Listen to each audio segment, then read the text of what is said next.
أيام الحسين عليه السلام. نسأل الله يجعلنا من المتمسكين بمنهج الحسين والثابتين على مسيرته، مسيرة الإصلاح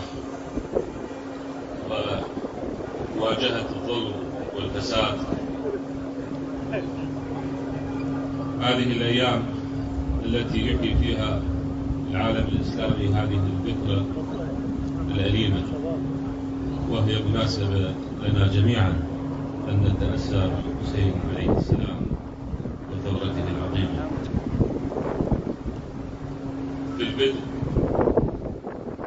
نتقدم بوافر الشكر والامتنان إلى الأخوة الأعزاء الشيخ محمد آل حاتم أمير بني حسن، والشيوخ الأخوة الأعزاء الشيخ زيد، الشيخ حيدر، سيد النائب آل شنقي، على هذه الفرصة الطيبة وهذه الدعوة لهذه الوجوه الكريمة وترتيب هذا اللقاء في بداية زيارتنا إلى محافظة النجف الأشرف، التي تشرفنا اليوم بزيارة أمير المؤمنين عليه السلام وأداء مراسم الزيارة والصلاة في طريقه والدعاء للعراق والعراقيين بدوام الأمن والأمان والتنمية والازدهار إن شاء الله.